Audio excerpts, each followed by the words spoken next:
തീവ്ര വോട്ടർ പട്ടിക പരിഷ്കരണത്തിന്റെ പുരോഗതി വിലയിരുത്താൻ മുഖ്യ തെരഞ്ഞെടുപ്പ് ഓഫീസർ വിളിച്ച യോഗത്തിൽ പരാതി പ്രവാഹം.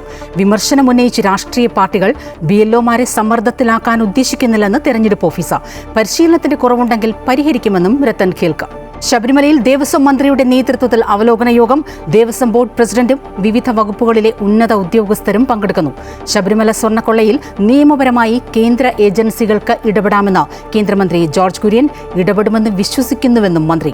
A. പത്മകുമാറിന്റെ മൊഴിയിൽ കൂടുതൽ ദേവസ്വം ബോർഡ് ഉദ്യോഗസ്ഥരെ ചോദ്യം ചെയ്യും.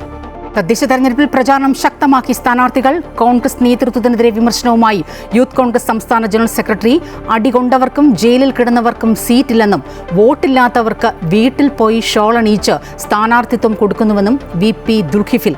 പലയിടത്തും മുന്നണികൾക്ക് തലവേദനയായി വിമതർ. നാമനിർദ്ദേശ പത്രികകളുടെ സൂക്ഷ്മ പരിശോധന തുടരുന്നു. കേന്ദ്ര സർക്കാരിന്റെ പുതിയ ലേബർ കോഡുകൾക്കെതിരെ പ്രതിഷേധം ശക്തമാക്കാൻ സംയുക്ത തൊഴിലാളി സംഘടനകൾ. ബുധനാഴ്ച രാജ്യവ്യാപക പ്രക്ഷോഭത്തിന് ആഹ്വാനം. തൊഴിലില്ലായ്മയിൽ ബുദ്ധിമുട്ടുന്ന ജനതയെ കൂടുതൽ ദുരിതത്തിലാക്കുന്ന നിയമമെന്ന് സംയുക്ത പ്രസ്താവന.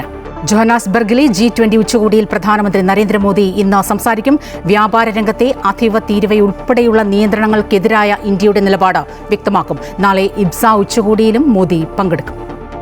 ഇന്ത്യ ദക്ഷിണാഫ്രിക്ക രണ്ടാം ടെസ്റ്റിൽ ദക്ഷിണാഫ്രിക്കയ്ക്ക് മികച്ച തുടക്കം. 2 വിക്കറ്റ് നഷ്ടം. പരമ്പര സമനിലയിലാക്കാൻ ഇന്ത്യയ്ക്ക് ജയം അനിവാര്യം.